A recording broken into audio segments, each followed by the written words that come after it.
With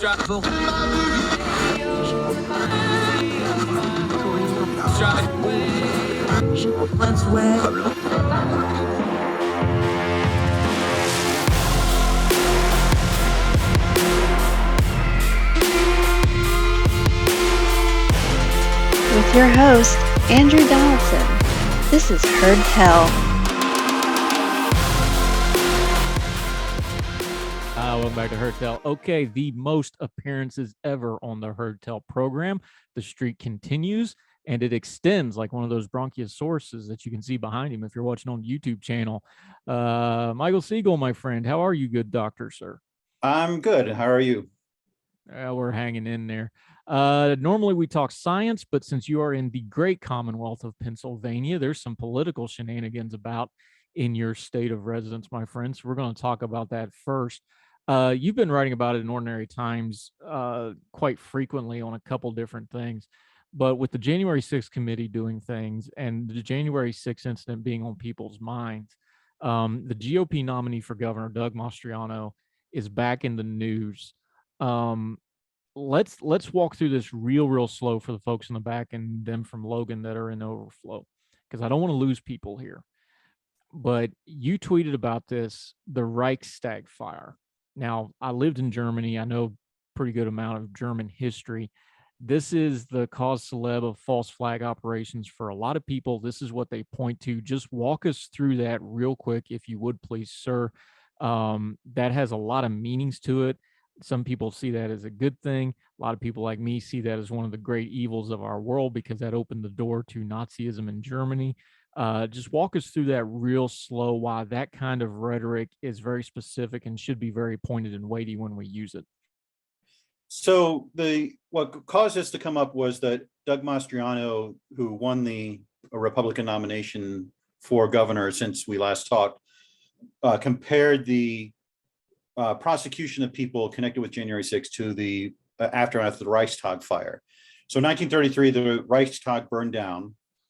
And when they investigated, they found this Dutch communist, Marinus van der Lubbe, there, and they blamed him for the fire. And then they used that to justify going after Hitler's political opponents and attacking communists. And Hindenburg issued a decree that suspended civil liberties. There were mass arrests, et cetera, et cetera. It was one of the key stepping stones to the Nazis' eventual one-party rule. And so the comparison that Mastriano is sort of drawing is that this is like that they're using the January 6th incident to try to go after Trump supporters, to try to go after conservatives, to try to go after Republicans the same way. So you have the Hitler comparison there, which is egregious enough. But the Reichstag has become sort of a thing with conspiracy theorists that, although at the time no one said this, over the decades, a lot of people think that the Reichstag fire was a false flag. And what false flag means is that it is actually the Nazis that set the fire, and then van der Lubbe was a patsy that they blamed it on so that they would have an excuse to go over communists. And in fact, if you mention this, a lot of people will take it as a fait accompli that it was a false flag. I'm one of those who doesn't believe it was. This wasn't something that was really talked about at the time. Goering joked about it at one point. This is mentioned in Rise and Fall of the Third Reich, but it wasn't until decades later that people came to this idea that it was a false flag. But if you look into it, van der Lubbe had mental health problems. He was an ardent communist. He'd been engaged in violent political action before. So it's not that surprising that he would do something like this. But it is, whenever someone mentions the Reichstag, you know that what they're talking about, that's code for false flag. And this has been part of the response to January 6th. I mean, the response to January 6th from people who want to pretend it wasn't what it was has been sort of all over the place. But one of the parts of that is saying, well, it was actually Antifa. It was actually the FBI. It was actually these people creating a false flag so they would have an excuse to make Trump look bad or to go after Trump supporters. And so he's sort of keying into that kind of conspiracy theory paranoia when he brings that subject up. Now, the Reichstag, just for people that don't know the nomenclature, that's Germany's capital. That's where their parliament sits. That's their main building. It's since been rebuilt. It's a fabulous place to visit if you ever get a chance. They have this great globe structure on top that you can visit. That would be like burning down the Capitol. That's why it's such a direct reference here. All Yeah. right. I've tried to be as nuanced as possible when dealing with January 6th. I think you had a couple different classifications of people that were involved there. I think you had the go along, get along mob that was just kind of following everybody else. I think that was the large amount of the people there. I think you had the rioter mob, which was about a third of them from what we can tell, that got violent with people. And then I think you had this small cadre of people, and we're seeing this now in the indictments and the other things that are going through the criminal justice system. There was this cadre of people that was really trying to do something untoward, and it was so half-baked that it was never going to work. I almost hate to use terms like insurrection, things like that, because they weren't going to get anywhere close to that. But they clearly had some kind of a plan to cause major trouble. I think you have to break it down that way. Part of the problem with people like Mastriano is they want to go back to this broad brush where, oh, well, everybody just got caught up in the moment, and it was, well, the FBI coerced everybody into it, or this was just people walking around the lobby and carrying the podium and laughing. And, we all saw the pictures. Frankly, the media didn't help because they were playing up the stupid parts of it instead of the violent parts as it was happening. We all remember that. I think just the fact that he wants to go to the broad brush instead of dealing with what actually happens plays directly into this false flag nonsense. And my rule of thumb on Twitter is anybody that starts talking about a false flag, A, doesn't know what they're talking about, or B, has an agenda, because there hasn't been a successful false flag in years. I think just the fact that he goes to that broad brush and then immediately goes to the conspiratorial, that's very telling to me. Is it to you? Yeah, and I think what you're saying about the breakdown is exactly right. One of the things coming out in the hearings is that groups like the Proud Boys and the Oath Keepers really spearheaded this, and were engaged in violent acts and so forth. And then there were a large crowd of people that sort of went along with it. And Mastriano, who I will say is cooperating with the January 6th committee and providing information, he's been coy about what happened on that day. He organized buses to bring a lot of people down there. There are pictures of him on the restricted grounds after and near where the barriers were breached, but there's no evidence that he engaged in any violent action. If I had to guess, I would say he was with that crowd that sort of followed the people who were doing violent things but did not do anything himself. That appears to be what the case is. But I think it's very difficult for a lot of people to make that separation, that there were people who were doing bad things. There were people who were not doing bad things, but just sort of there. And there were people who were maybe even trying to stop things. There was videotape of people going to the police, telling them, you need help. This is going bad. And I think that that's a subtle separation that needs to happen. We need to be able to say, these people who did this thing, who did these violent things, were bad. A lot of other people were either misguided or so forth, but weren't engaging in violent things. But there's a tendency to sort of put them all as one blob. And on both sides, there's a tendency for the left wing to sort of see everyone as part of that violent mob, when actually it was a smaller portion of them. I mean, what they did still wasn't right, breaching the Capitol, but it was different than attacking police, smashing down barricades, trying to hunt down members of Congress, that sort of thing.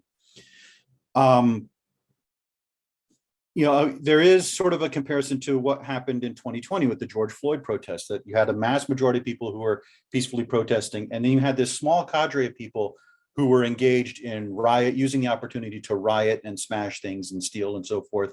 And there have been thousands of prosecutions of those people who did that thing without indicting the people who were peacefully protesting. Here's the thing with Mastriano. We know he was there. We have the pictures. He was on the grounds of the Capitol. I don't think there's any pictures of him being inside the Capitol, but he was on, just broadly speaking, kind of the steps area, the greater outside area. That he was inside the barricades. There's pictures of him around the barricades. There's no pictures of him doing anything illegal or untoward, but he was there. Yes. We know that. This came out after you wrote back during the primaries. In fact, the week before the primaries. And I agreed with you. I think he was already unfit for office just based on the things he was saying about the election, some of his personal views on things. I think he's profoundly unfit for office before this. How do we factor this in where He was there. He was an organizer. And again, I'm not saying that as one of the criminal elements. He organized people to be at the event. And he was at the event. How do we add that into this? Because we already agreed that this guy's not fit for office. Is this another layer to it? Does this increase it? How do we even process it? Because we're kind of off the map here with a political candidate that we're already like, this guy shouldn't be in office. And it's like, oh, he's at one of the really dark pages of American history. And this is on top of that. I don't even know where to even start with that, really. I think it's certainly a factor. To me, the things that make him more unsuited for office are some of the views he's advocated. He was a part of the group that really pushed Republicans to overturn the electoral results in Pennsylvania and give the electoral votes to Trump, which I think makes him very unsuited to office. He's also, now that he's governor, advocating a plan, this really crazy plan that, to get rid of dead voters and things like that on the rolls. We're going to unregister everyone in the state and make everyone re-register. And first of all, that's a violation of federal law. It's a violation of state law. You have to rewrite a lot of state laws to do that. It's also would put a gigantic burden on local and state boards that run elections that are already overburdened with trying to keep things going as they are. And it also has sort of a dark history. There were states in the Jim Crow era that made people re-register every year because they knew that was a bigger burden on certain people than it was on other people. Correct. So there's a history there. So to me, the January 6th thing, yes, you should consider that as not as so much that he's an insurrectionist or a criminal. There's no evidence that he did anything criminal on that day, but that it shows a lack of judgment. I think that's a very good point. But I also think you should consider some of the extreme views this guy is advocating in that are connected with the January 6th idea that Trump won the election and was being cheated out of it. I cannot in my own mind get around the fact that let's just take the bulk of people that was at the rally at the Obelisk, which is the grassy area between the White House and the end of the mall there, where Trump spoke, which kind of kicked this thing off. And then they march up to the Capitol. Taking that mass of people that went up there, and we now know the Proud Boys and that crew had actually left ahead of time to go and presage all this. There's just no way, if you're in that group of people and you attended that event and then you go to walk at the Capitol,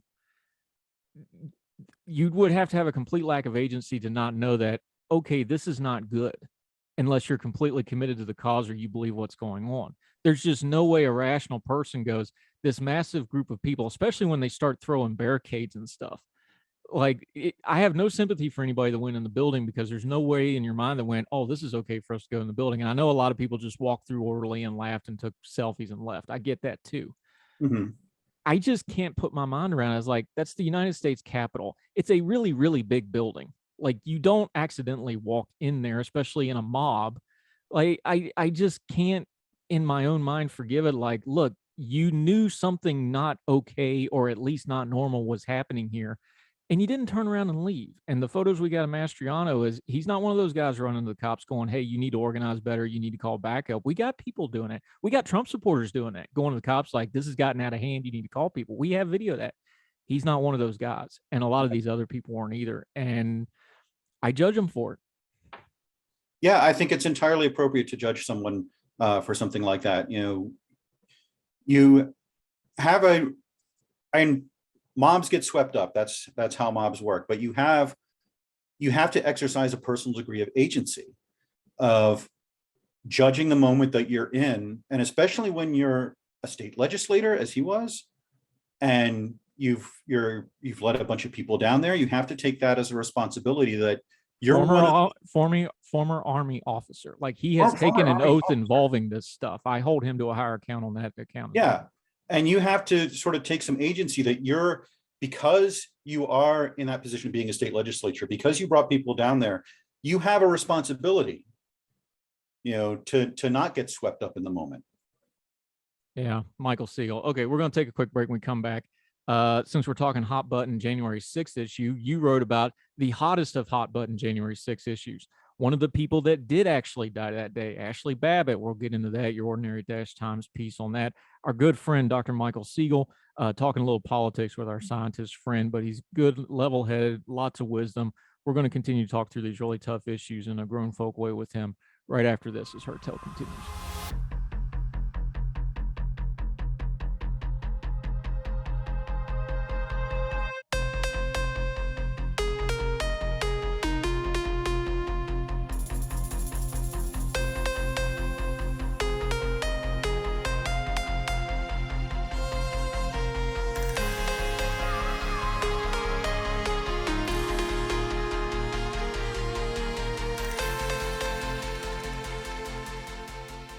Welcome back to Heard Tell. Okay, we're having some grown folk talk about a really tough issue. January 6th, everybody gets heated about it. Everybody's got opinions.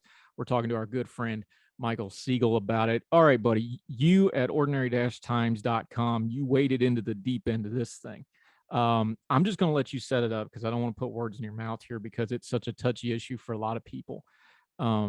We talk about the deaths surrounding it, not directly. The one poor individual had a stroke. Did it cause because? I know people debate, who actually got hurt, death counts.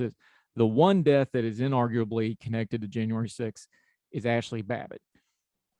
Again, I'm just going to let you set it up, but you wrote about it. We've all seen this whole, here's the thing with Ashli Babbitt with me, just to set this up. The entire thing's on video, pretty much from the moment she went into the building to the moment that she was shot. We've got everything she did on video. You can watch almost all, but I think about 3.5 minutes of her time in the Capitol is on video. It's a tough spot because we've all watched it. If the person that shot her waits 30 seconds, that TAC team is there and that situation is probably diffused and that doesn't happen. He didn't have that kind of hindsight that we have. She was going through the speaker's lobby. And for folks that don't know this, the speaker's lobby, members of Congress can't just walk in there. This is a restricted area on a normal day, let alone on a day like this where they're trying to evacuate Congress members. Like you can't just walk in there. There's a door there for a reason, okay? But your take on Ashli Babbitt, and you dealt with who has responsibility for Ashli Babbitt. Yeah, what actually motivated this was every time the January 6th committee comes up, Ashli Babbitt starts trending on Twitter with people asking for justice for her. And then what actually made me write was seeing people's responses that were like, well, she deserved what she got. And my feeling was, no, she didn't. I don't think anyone deserves to be shot. There may be circumstances where someone has to be shot, but no one deserves to die. But the situation was that you had the speaker's lobby, you had a barricade, you had 3 police officers there with a much larger crowd trying to break in. And she tried to crawl in through a window and was shot and killed. And the investigation by not one, but 2 agencies, the DC police and I believe the Secret Service, concluded that the shooting was justified. And a lot of people are going around saying, she was executed, that she was, trying to stop the rioting or whatever. And these aren't really true. But I feel some sympathy for her. I feel bad for her family. I mean, this was a woman who should not be dead. But I don't blame the police for what happened. And usually I'm very skeptical of shootings, but in this case, I think that the analysis, we've all seen the videotape. I think the analysis was correct. And what I talked about was, if you want to affix blame for what happened, I think it goes to Donald Trump and his supporters for the Stop the Steal thing. What's one of the things that's coming out of the January 6th committee was everyone around Donald Trump was telling him, you lost the election. Bill Barr told him that. His children told him that. His son-in-law told him that. Everyone around him was telling that, and he just refused to believe them or just didn't care. The people he was listening to were people like Rudy Giuliani, who was telling him that he won. And so, he lied effectively, continued to feed that lie, continued to rile up his supporters saying your democracy is being stolen, your country is being stolen. They gathered them on January 6th. Remember, January 6th was picked because that was the day that the vote was going to be certified. And the reason they had that rally was because this crackpot theory emerged that Mike Pence could overturn the election. And our friend Bert Lyko wrote about this in Ordinary Times, that this was just nonsense. There was no legal way that Mike Pence could overturn the election. And even Congress could at most send those certifications back to the states to confirm them. They couldn't just override them. And so the people were gathered there on a false premise. They were then riled up, they were turned loose, and the main violence was started by the Proud Boys and the Oath Keepers, but those were also stimulated. Another thing that's come out of the January 6th committee was when Donald Trump at the debate was asked to denounce the Proud Boys and told them to stand by, that they used that as a recruiting tool. That was one of the things that they used to build up their numbers to the point where they could breach the Capitol. And so, Ashli Babbitt was a grown woman. She had agency. She made her decisions. But I think you have to put some responsibility on the people who gathered a mob, set them loose, knowing that violence might happen, that someone might get killed. They didn't specifically single out her, but they set the mob loose in a circumstance that might result in people dying. And there's a very specific legal definitions of who's responsible, incitement, and all those. Again, our lawyer friends write about that. So there's not a legal responsibility, but there is, I think, a moral responsibility for what happened. There's a line in the Bible I'm fond of quoting that you shall not put a stumbling block in front of the blind, which is interpreted by most sages to mean don't put people in positions where they're tempted to do bad things. Don't provoke people to do bad things. And I think in this case, with 2 months of lies and the rally and everything else that was going on, that created a situation where someone could die. And so if you want to put responsibility on people, I think that's where at least some of the responsibility goes. Not a legal responsibility, but a moral responsibility. Yeah, set up to fail is the phrase that I always use. That's the same line of thought there. They were set up to fail. Here's my problem. I've spent a lot of time lately banging on our current president, Joe Biden, because his words matter. And I don't care if you're talking fuel prices, the economy, or whatever. You can't be big talking Sheriff Joe and say certain things because it matters and it holds up and people listen to it and countries respond to it, markets respond to it. My problem with Donald Trump has always been from the beginning, I don't think he's a QAnon believer. I don't think he believes all this conspiracy stuff, but he played footsies with it and allowed it because it suited his purposes. But the problem is, and because he was so self-centered and because he doesn't have any leadership qualities, and I know people talk about him being a leader, we'll hash that out some other times, but this is bad leadership qualities. He never stopped to do accountability to understand that, like, there's people that really will believe this, and they'll not only believe it, they'll act on it, and they'll fight for it. And in this case, people died because of it. But he doesn't have any accountability to understand that his words mattered. That one line of him in a 2015 debate of saying, no, QAnon's utter nonsense, and most of this goes away. Those are always going to be the diehards. But it wouldn't have been this build and build and build and build and build thing. But he played footsies with it because it suited his purpose. It flattered his ears. It flattered his ego. He liked it. And this is the end result. I think he absolutely has moral responsibility for January 6th. I think he has direct responsibility because obviously his inner circle had quite a bit to do with this, with what we're learning from John Eastman and others. And I don't care if you get mad. That's just the facts on the ground. He has moral culpability. I don't think there's going to be criminal liability here because I just don't see them making that case. But we have 5 years of Donald Trump playing footsies with this people. And this was the ultimate result of him because he was never going to stop them as long as they were acting on his behalf. I don't know any other way to call that but being culpable.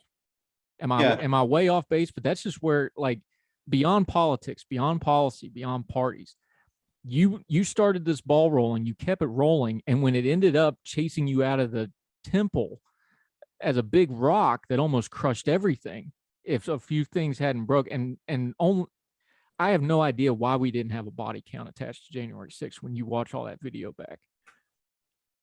It all started with him year after year after year after year of no accountability and not standing up to this nut jobbery and saying this is nonsense because he liked it and it flattered him.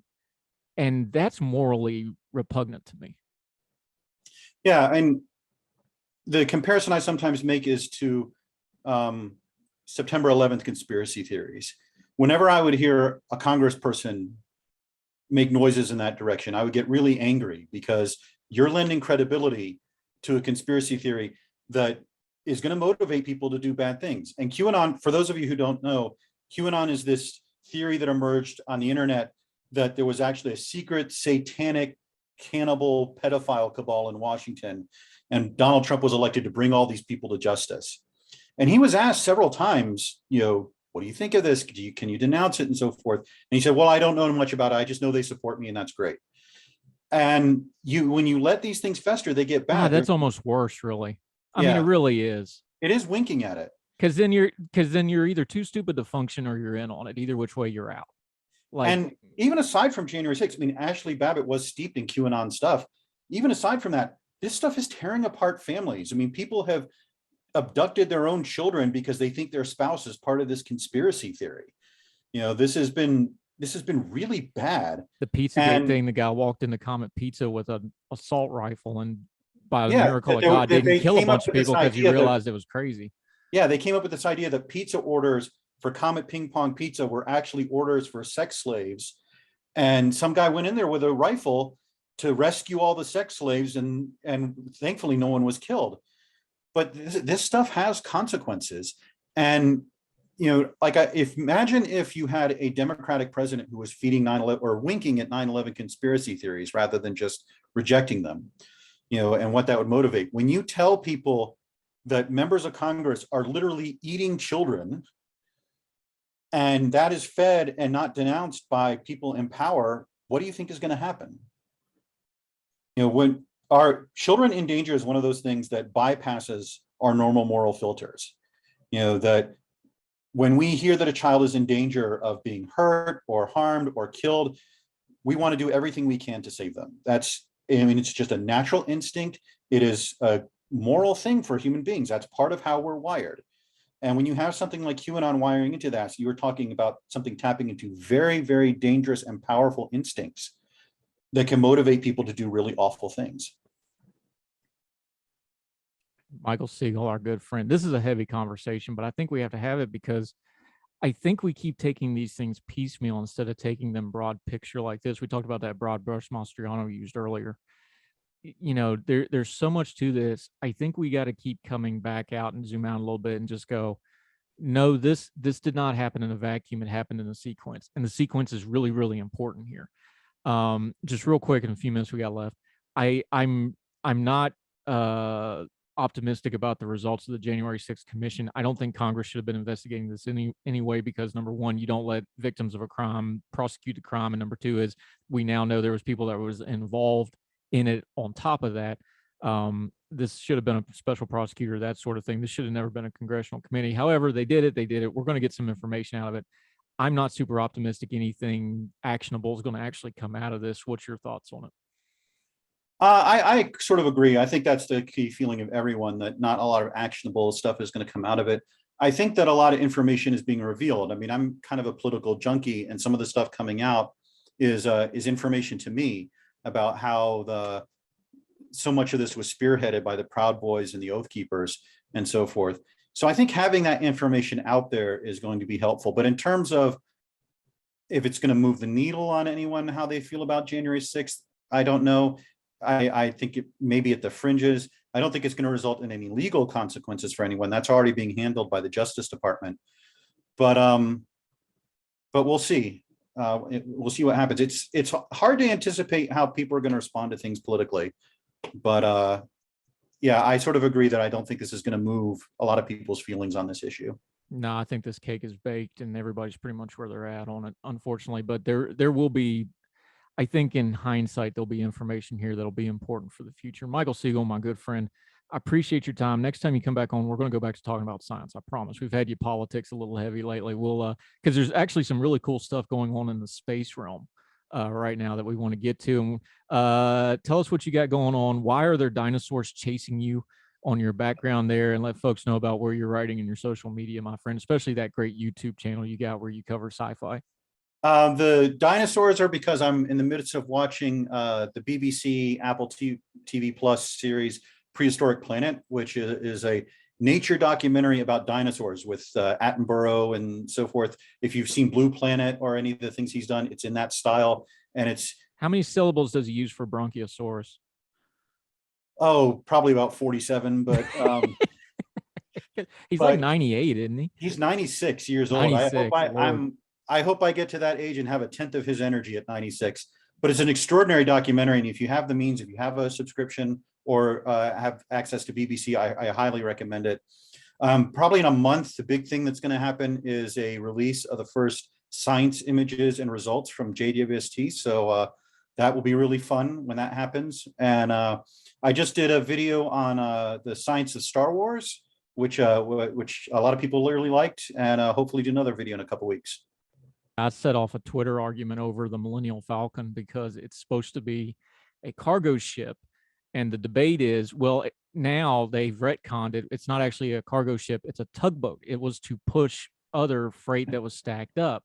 which actually makes it cooler in my mind that they were flying around in a tugboat. But I was like, it can't be a cargo vessel because I'm a transporter by trade. You can't load freight on that. That's comically bad freight design. But maybe we may have to do a joint one on just, the transportation fallacies of media. There'll be like 6 people that care about it, but I care about it. Michael Siegel, my good friend, I appreciate you, sir.